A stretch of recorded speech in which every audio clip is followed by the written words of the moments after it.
الدب ملقى لي جبلون بيهم غايع الدب ملقى لي جبلون والشاطر يميز الزين عالحيال الزين اللي يجرك جر اطلبوا جيد ولا يهونون ربعه تقوى الزين اللي يجرك جر موش بكلمة تنقال اهل البصرة واهل بيقار احنا اهل العمارة بميزة متميزين نتلقى اللي يجينا ب500 اشكال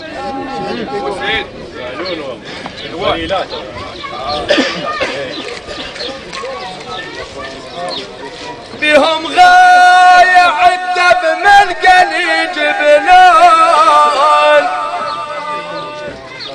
والشاطر يميز الزين عالحيال الزين اللي يجرك جر مش بكلمة تنقال واحنا اهل العمارة بميزة متميزين نتلقى اللي يجينا ب500 اشكال نحطهم فوق الراس نحطهم بصرة وذيقار وياها نحطهم فوق الراس نحطهم بصرة وذيقار وياها بصرة وذيقار وياها فوق الراس نحطهم بصرة وذيقار وياها نحطهم فوق الراس نحطهم فوق الراس نحطهم بصرة وذيقار وياها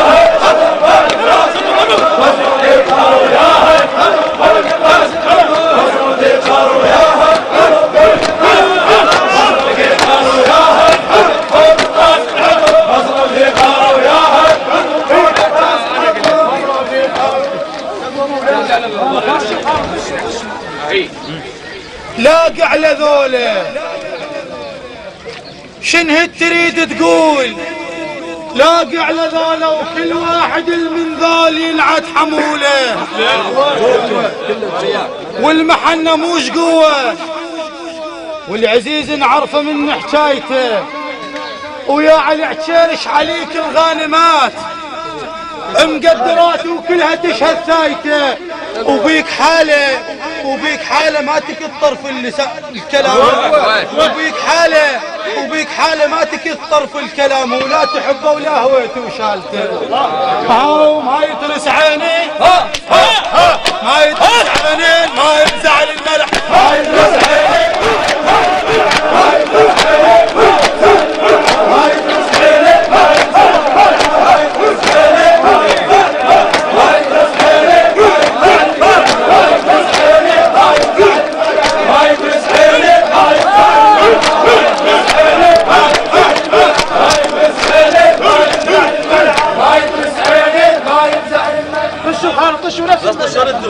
ومنهن اليوم والدارك تعنينا هذا مو فضل منا الخوة تحتم علينا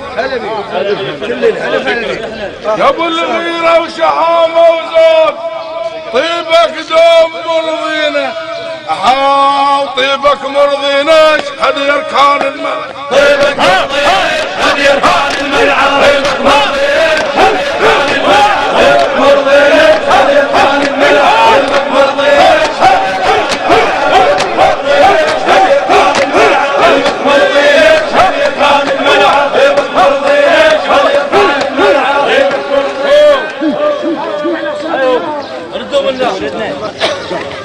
تعلمنا من هنا حكاية الطيبة تعلمنا من هنا حكاية الطيبة وحكينا موزن بميزان يشفوا عدل ترتيبه تعلمنا من هنا حكاية الطيبة